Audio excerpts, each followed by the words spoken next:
Hey, it's Nitro nerds here, and this week, instead of doing like a weekly projects of all of our vehicles, I inquired with our subscribers to determine if I could, roll film just on one vehicle for the week. What would you like to see? And almost overwhelmingly, it was a Tamiya 801 XT. So let's get after it.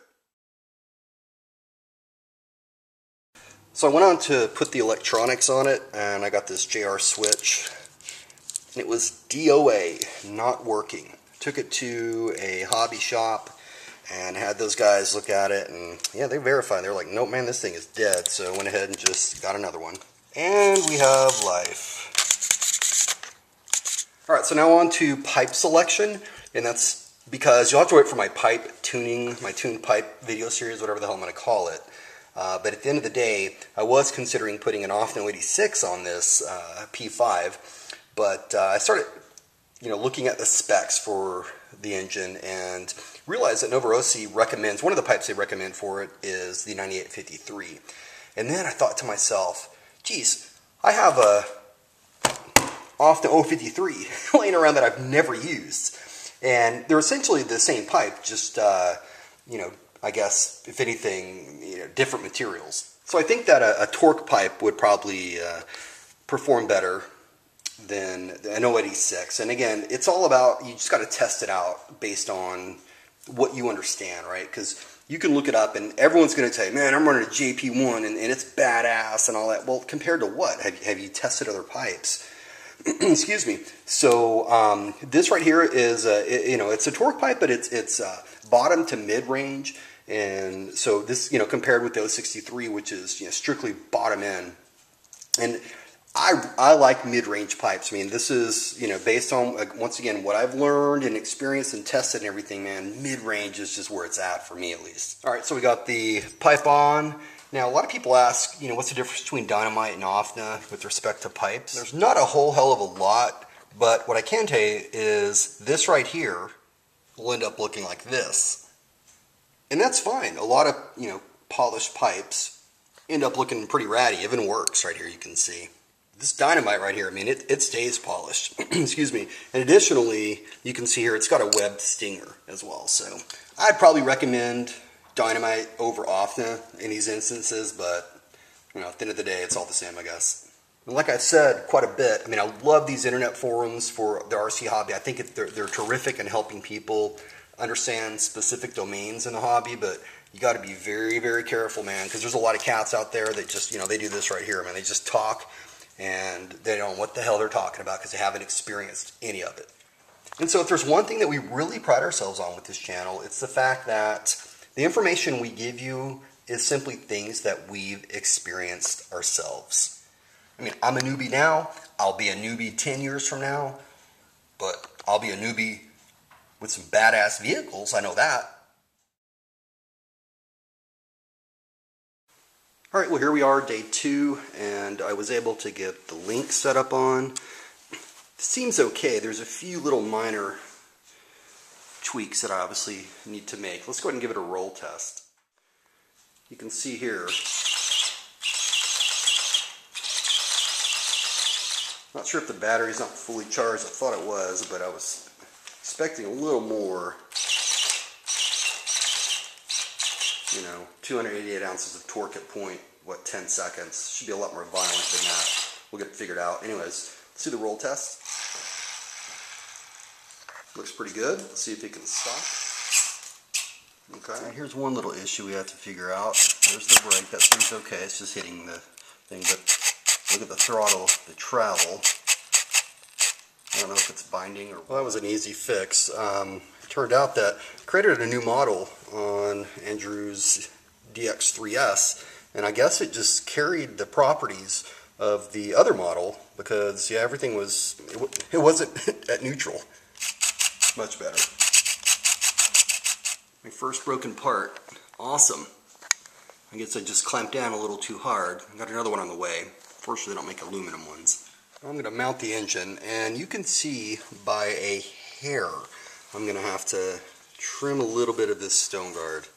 If I forced it, I could, but I don't like the idea of forcing it, so going to take the stone guard off, mount the engine, and go from there. It's extremely important to do dry fits, excuse me, like this, you know, before you get everything locked and loaded. So as an example, one of the things I can tell already, if I get it kind of where I want it to be, is I'm going to have to change the ball stud plate on this engine so that I can have this link parallel. See, otherwise I'd be doing something like this, when instead now I can have it like this. We also want to mount the exhaust pin. Ironically, when I was rebuilding this Hyper 7, I had to steal the exhaust pin right here from the Tamiya 801, because it was the only one I had that was long enough that would fit this new pipe, which is no big deal. I'm sure I can get it to fit. I've got a lot of different setups and posts and whatnot, so the more important thing was to get the Hyper 7 going. I think we'll go ahead and go with the chrome colored one, because this blue doesn't necessarily match the teal. That's on all the aluminum parts. That's a good mesh right there.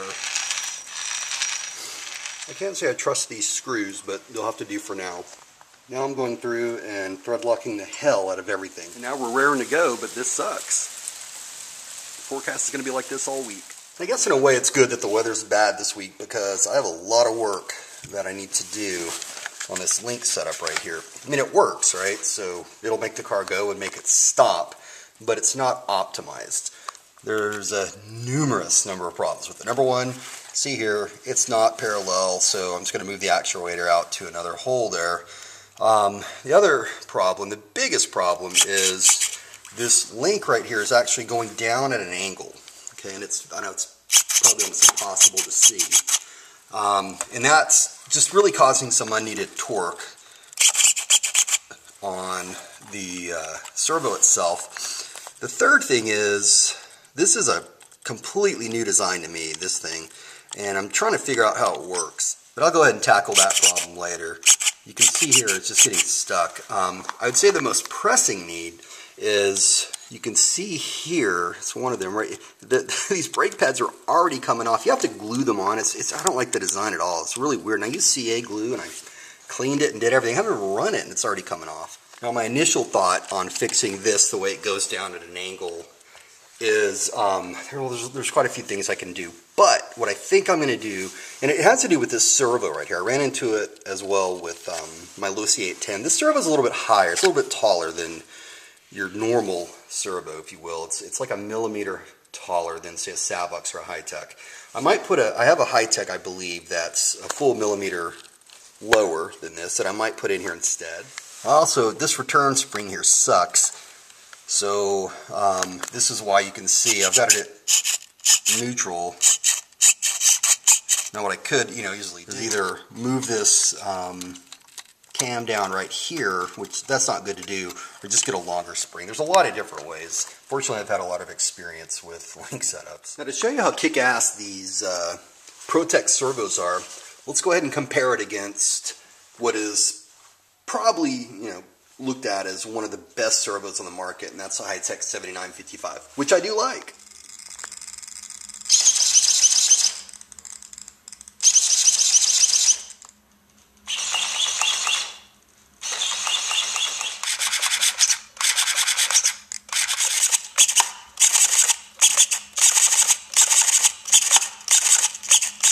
And now for you guys that are new to Nitro, or new to building kits, because I know we have a lot of people that this is their first kit.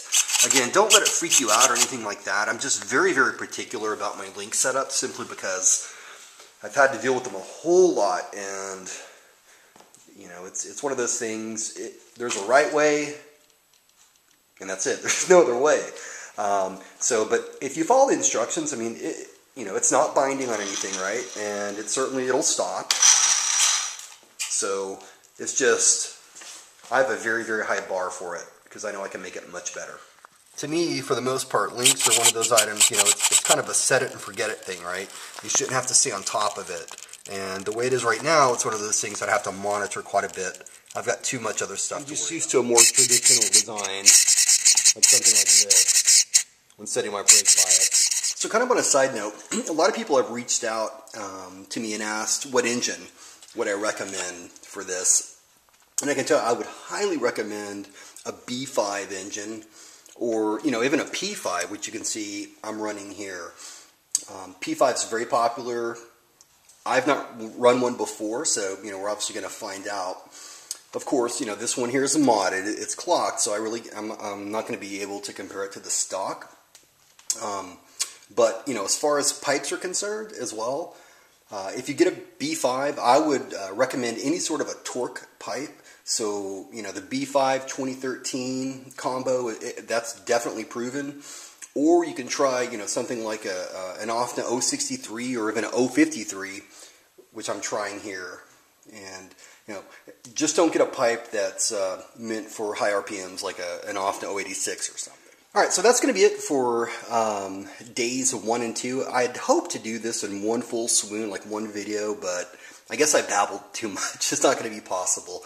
Days 3 and 4 will be us painting and trimming the new body for this. I'll walk you through the solution that I have for these link setup issues. And also, for those new to building kits, I'll walk you through setup. And, in other words, the what, how, and why for toe, camber, ride height, droop, roll center, all that good stuff. Then days 5 and 6 will be initial running of this and the shakedown run at the track. And day 7 will be analysis. So, in other words, that's where I'm going to break it down, determine any of the weak areas, points of failures, and determine where we go from here. That's the big one, in my opinion, is, you get it out there and you run, but you have to realize what you have and how you can make it better. Thanks so much for watching. Have a great day. Just a little bonus footage for everyone. We have a lot going on with other vehicles, and, this Tamiya 801XT is kind of the low priority, I'd say, for us right now, but that's what everyone selected, so that's what we'll do. But I can assure you that to all of our other vehicles here, each of them we're doing something pretty cool with. And but I'll give you a little sneak preview. The biggest thing that I have going on, and it's big. Spread the word throughout the legacy. Spread your hands, we're taking